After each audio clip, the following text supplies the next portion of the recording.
Hello everyone, আসসালামু আলাইকুম। Welcome to Pinki's safe table. আজকে আমি আপনাদের সাথে একটি হালুয়ার রেসিপি শেয়ার করব। বুটের ডালের হালুয়া তো সবাই রান্না করে, সবাই পারে, কিন্তু অনেকক্ষণ ভেজে ভেজে রান্না করার জন্য অনেক সময় হাতে ফুটে উঠে ঠোসা পড়ে যায়। আবার না ভাজলেও বুটের ডালের মধ্যে যে একটা ডালের গন্ধ, সেই গন্ধটাও রয়ে যায়। তো আজকে আমি আপনাদের সাথে দেখাবো কিভাবে ডালটা সিদ্ধ করে রান্না করলে ডালের যে গন্ধটা সেটা প্রথমে সিদ্ধর সময়ই চলে যাবে। তো আমার এই রেসিপিটা দেখার জন্য অনুরোধ রইল, সম্পূর্ণটা দেখে লাইক শেয়ার করতে ভুলবেন না। আর নতুন বন্ধুরা প্লিজ সাবস্ক্রাইব করে সাথে থাকবেন। তো চলুন রান্নাটা শেয়ার করি। এখানে আমি 3 পা বুটের ডালের হালুয়া রান্না করব। প্রথমে ডালটি আমি ভালো করে ধুয়ে কিছুক্ষণের জন্য ভিজিয়ে রেখেছি। ভিজিয়ে রাখলেও কিন্তু ডালের যে গন্ধটা সেটা কমে যায়। এর জন্য আমি এখানে 1.5 লিটার দুধ গরম করে তার মধ্যে ভিজিয়ে রাখা ডালগুলি দিয়ে দিলাম। এখানে সম্পূর্ণটাই দুধের মধ্যে সিদ্ধ করতে হবে। দুধের মধ্যে যদি ডালটা সিদ্ধ করা হয় তাহলে কিন্তু ডালের 80% যে কাঁচা গন্ধ সেটা চলে যায়, আর বাকিটি আপনি হালকা ভাজা দিলেই হয়ে যাবে।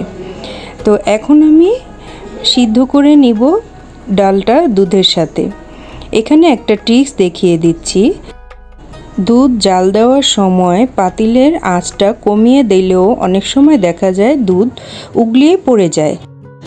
এর জন্য যদি পাতিলে আঁচটা মিডিয়াম লো হিটে রেখে উপরে একটি কাঠের চামচ দিয়ে তারপর ঢাকনাটা দিয়ে দেওয়া হয়, তাহলে কিন্তু দুধ উগলিয়ে পড়ে যাওয়ার রিস্ক থাকে না। আমি সেভাবেই করে সবসময় করি। ইনশাল্লাহ এই পর্যন্ত আমার কখনো দুধ উগলিয়ে পড়ে যায়নি।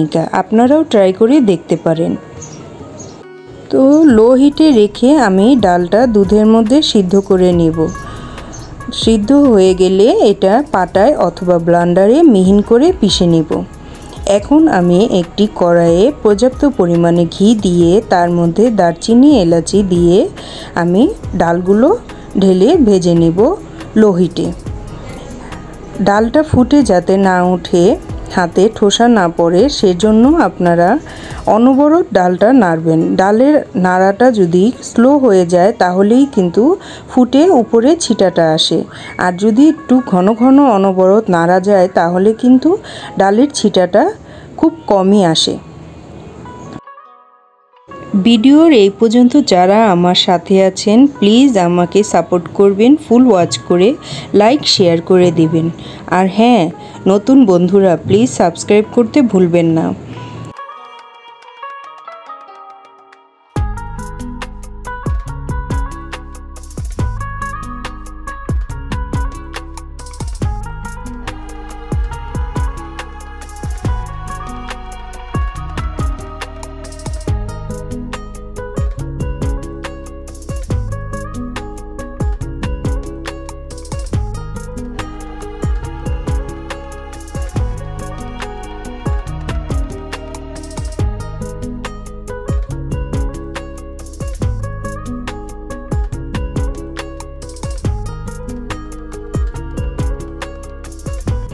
অনবরত ডালটা নাড়ার পর 20 থেকে 25 মিনিট নাড়াচাড়া করে এখন আমি এর মধ্যে পর্যাপ্ত পরিমাণে চিনি দিয়ে দিব।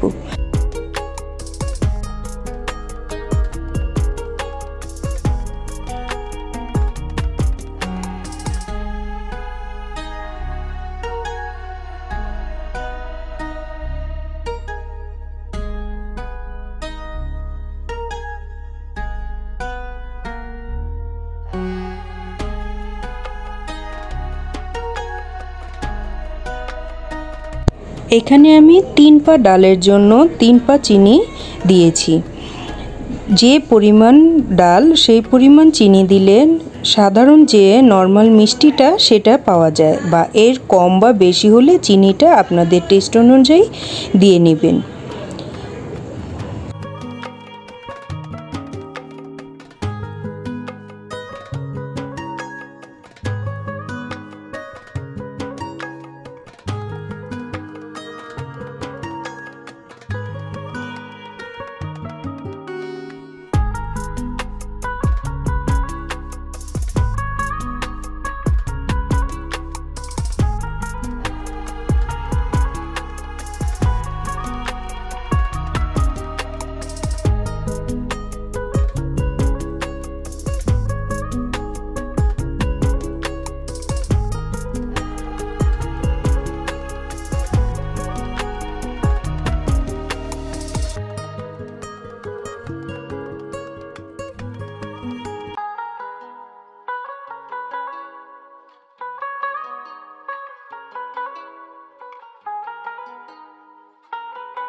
চিনিটা দিয়ে ভালো করে চিনি মিশিয়ে গেলে আমি যেহেতু এটা একটু নরম স্টেজে রাখবো, তাই আমি চিনিটা দিয়ে ভালো করে চিনি গলে গেলে এর মধ্যে আমি উপরে আবার আরেক স্টেপে একটু ঘি দিয়ে নেব, তাহলে ঘিয়ের স্মেলটা আরও ভালো আসে।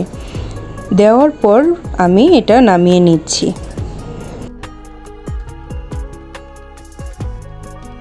এখন নিজেদের পছন্দ মতো বাদাম কিশমিশ দিয়ে উপরে ডেকোরেশন করে নিয়ে নেবেন। তৈরি হয়ে গেল আমার খুব সহজে ঝটপট মজাদার বুটের ডালের হালুয়া।